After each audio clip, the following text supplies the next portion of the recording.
Jaksa Penuntut Umum atau JPU menuntut terdakwa Riki Rizal Wibowo alias Bribka RR dengan hukuman pidana 8 tahun penjara. Adapun hal yang meringankan hukuman ini lantaran Riki Rizal masih memiliki anak kecil. Jaksa menilai Riki Rizal terbukti secara sah dan bersalah melakukan tindak pidana pembunuhan berencana terhadap Brigadir J. Hal tersebut disampaikan JPU dalam sidang pembacaan tuntutan Bribka RR pada Senin 16 Januari 2023. Dalam pertimbangan jaksa yang meringankan, Riki dinilai masih berusia muda dan memiliki anak kecil. Harapannya Riki Rizal bisa memperbaiki perilakunya di masa yang akan datang. Selain itu, jaksa juga memiliki pertimbangan yang memberatkan, yakni perbuatan terdakwa Riki Rizal mengakibatkan hilangnya nyawa Brigadir Yosua dan duka mendalam bagi keluarga korban. Kemudian Riki Rizal dinilai kerap memberikan keterangan yang berbelit-belit dan tak mengakui perbuatannya, sehingga jaksa mengatakan tidak ada alasan pemaaf ataupun pembenar atas perbuatan Bribka RR.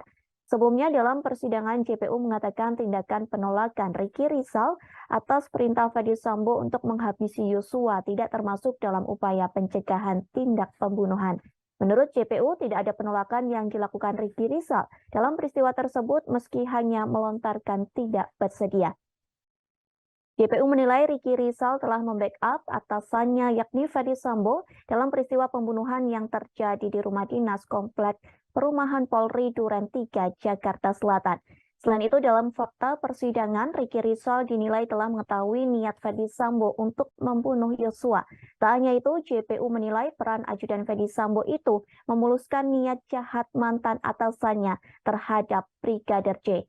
Peran pertama soal Riki Rizal yang disebut melakukan pengamanan senjata milik Brigadir Yosua. Kemudian senjata tersebut diletakkan di bagian kaki kursi depan sebelah kiri mobil Lexus yang ditumpangi oleh Putri Chandrawati. Disebutkan JPU bahwa senjata api melekat pada masing-masing ajudan dan tidak boleh diamankan satu sama lain. Peran kedua yakni mengawasi pergerakan korban Yosua. Dari fakta persidangan terungkap bahwa Riki Rizal yang mengemudikan mobil Lexus yang juga ditumpangi Brigadir Yosua. Sementara Putri Chandrawati berada satu mobil lainnya dengan Richard Eliezer Susi yang dikemudikan oleh Kuat Maruf. Hal yang meringankan, terdakwa berusia muda dan masih bisa diharapkan untuk memperbaiki perilakunya. Terdakwa sebagai tulang punggung keluarga dalam mencari nafkah. Terdakwa masih mempunyai anak-anak yang masih kecil dan membutuhkan bimbingan seorang ayah.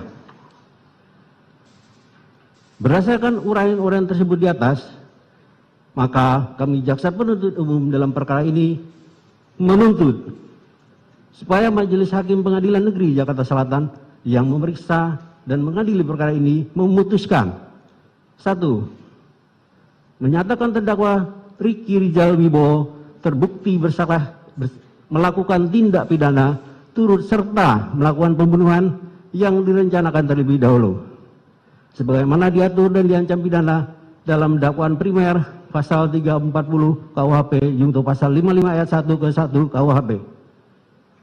2. Menjatuhkan pidana terhadap terdakwa Riki Rizal Wibowo dengan pidana penjara selama 8 tahun dikurangi selama terdakwa menjalani tahanan sementara dengan perintah terdakwa tetap ditahan. Terima kasih sudah nonton. Jangan lupa like, subscribe, dan share ya.